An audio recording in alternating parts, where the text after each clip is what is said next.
As the movie begins, we see Bee lying in the hospital bed in a coma, surrounded by her chaotic family members. Even though she's in no state to respond, Bee can hear all the gibberish talk that's going on. Another person lingering around her hospital room is Mary, Bee's social worker, who's on duty to prepare a report about Bee's case. For that, we see her interviewing Bee's relatives and close ones. Next, we see that Bee has no memories of any particular event that's led her to this hospital bed. Therefore, she tries to recollect her memory to discover how she ended up here. 18 years ago in California, Bee's parents met for the first time, fell in love instantly, and got married. And both of her parents are intellectually disabled. Derek, Bee's dad, was not born disabled, but ended up that way after being hit by a truck, whereas Bee's mom, Sharon's brain never fully developed. Soon after their wedding, Sharon becomes pregnant. Despite their parents' concern and disapproval, Derek and Sharon welcome Bee into their lives. Sharon's family lets them stay with them and looks after the infant Bee during the postpartum period. During that time, Joy, Bee's aunt,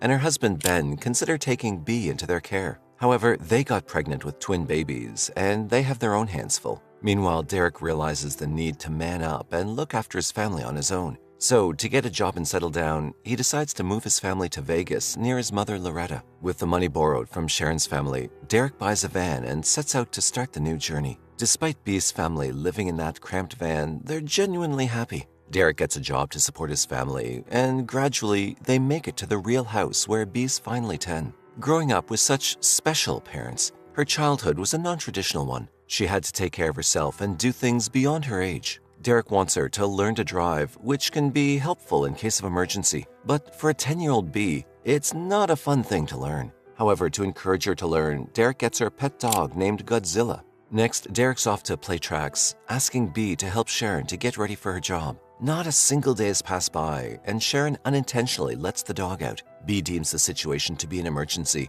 so she gets behind the wheel trying to find the dog. Unfortunately, she crashes into a neighbor's property. The cops are called, and this is the first time she meets Mary. Bee tries to lie to her, but Mary catches on. Then Bee asks Mary to let her see Godzilla one last time to bid her farewell, as she's realized that she can't take care of her mother and the dog at the same time. After the car incident, Bee is sent to spend the summer with Joy. The days are far from peaceful with Bee's presence, although she's not a troubled kid. It's simply because she wasn't raised with the same teachings and proper etiquette and basic skills as other kids. One day she nearly drowns while attempting to swim unsupervised, but her cousin's cries for help bring Ben to her rescue. Next, Joy and Ben find out that Bee hasn't been taught some basic things like swimming. They discern the need for Bee to stay with them for the sake of her everyday life and ask for Sharon's understanding in this matter. However, Sharon's against the idea and calls the cops on them. Even though they can't take her in, they do get Bee into a private school, and Grandma Loretta helps Derek with the tuition fee. Years later, Bee grows up to be a beautiful and intelligent teenager who's juggling between work, school, and taking care of her parents. She couldn't care less about what others think about her or her family. And in the meantime, she gets herself a caring best friend, Nia.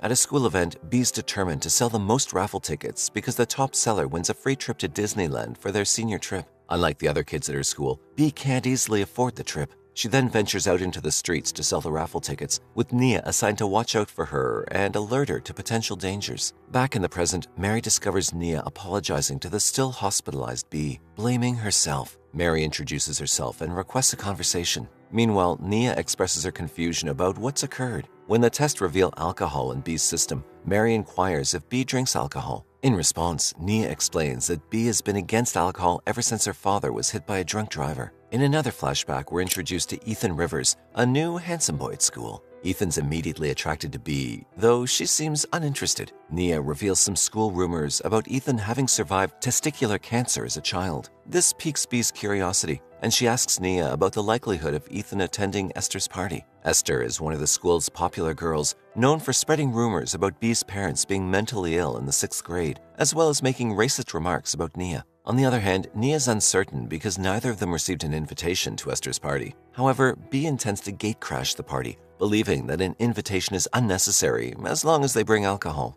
Bee then capitalizes on her mother's naivete and persuades her to purchase the alcohol for them. As expected, Esther can't compel them to leave when they arrive with packs of beer in hand. At the party, Bee spots Ethan but refrains from starting a conversation. However, she garners the attention of Esther's older brother Tyler, who attempts to flirt with her. Bee skillfully avoids his advances, as she's not there to entertain him. Meanwhile, Ethan displays his impressive beer-drinking prowess when challenged by another guy. Shortly after, Esther summons B and publicly humiliates her by offering her a free pass to Disneyland. Hurt by this, B retreats to the washroom where she encounters Ethan with bloodied pants. Upon seeing him bleeding, B conveys her concern. Meanwhile, Ethan shares his fear that his cancer may have returned. She then accompanies him to the hospital and keeps him company until the test results are in. Fortunately, the results show no sign of his cancer returning. The doctor mentions various possibilities, from kidney stones to urinating too forcefully, which could have irritated his prostate. Before the doctor finishes the sentence, B bursts into laughter, leaving the doctor bewildered. She then explains to the doctor that Ethan had just engaged in a humorous dare by urinating on a guy's car.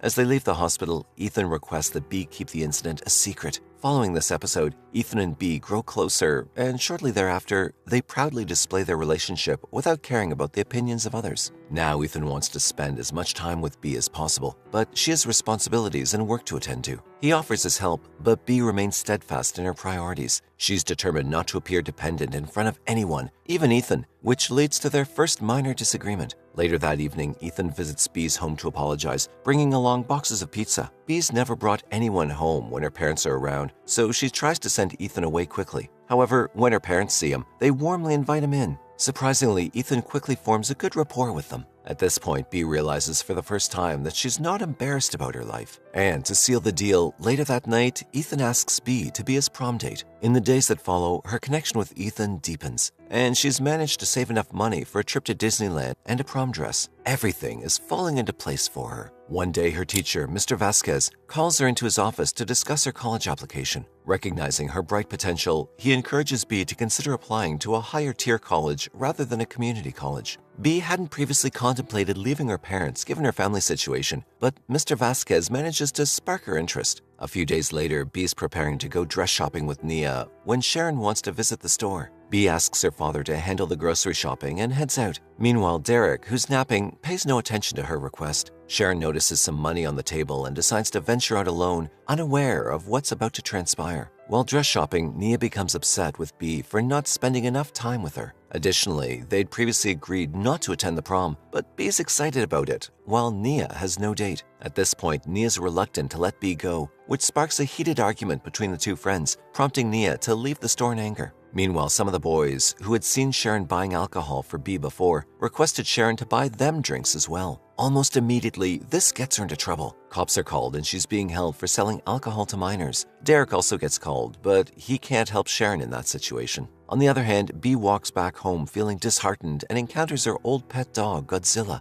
In the past, B couldn't care for her dog, but now she can manage just fine. So B picks up her dog from another person's property and returns home. However, she soon realizes that there's no one there. In the next scene, B finds out she must spend all her money to bail her mother out. At home, she explodes in anger and breaks down into tears when she sees that her parents are not serious even in that situation. She asks her parents to pay her up, only to find out that Derek's been out of work for quite a few months. He tells B that he'd gotten a job at Lyft, and the only thing left is to fix his truck. To add fuel to her anger, B comes to know that Derek's canceled Sharon's disability check because he doesn't consider her disabled. B's had enough at this point and calls her parents retarded. Because of that, Derek can't control himself and slaps her. The next day, Mr. Vasquez calls B once more to inquire why she hasn't completed her application to UCLA. B explains that she can't leave because her parents won't be able to function without her. After leaving the room in frustration, B asks Ethan to skip school and brings her to her home. There, they share an intimate moment, and she reveals her decision not to attend UCLA. Ethan tries to convince her that it's her own perception that her parents are helpless without her. B reassures him that she can care for him if he ever falls ill, but this unintentionally touches a sensitive nerve.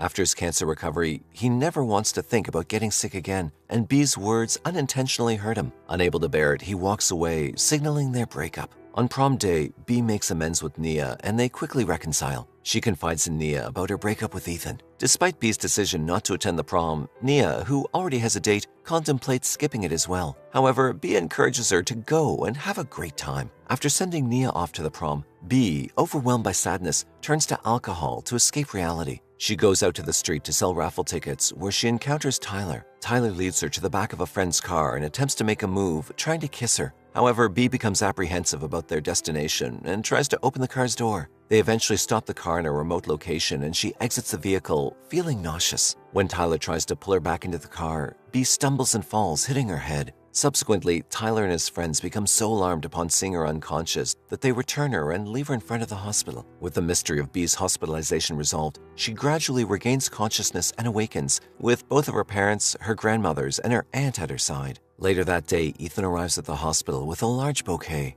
They have a heartfelt conversation and realize neither of them wants to break up. With a kiss, they reconcile. A few days later, Bee's discharged from the hospital and returns home, where everyone, especially her parents, Nia and Ethan, support her during her recovery. Then one day, Bee has a heartfelt conversation with Derek about the prospect of moving out. Derek shares his thoughts about the day when she'll move out and start her own family. Still, Bee remains concerned about her parents, so Derek assures her that they'll manage just fine, taking care of each other. A few days later, Bee finally decides to apply to her dream college with Mr. Vasquez's support. On the day of Bee's graduation, Peg and Loretta open their hearts and resolve their differences. Everyone gathers to congratulate her and share a meal together. Bee's parents have always been determined to live life on their terms, despite others' doubts. And this is the lesson Bee has embraced and plans to apply to her own life. On the day she moves to college, Bee hands over the car her grandfather gave to her to Derek, which he can use for his new job. With this, her parents drive her to the college for drop-off, and the movie ends.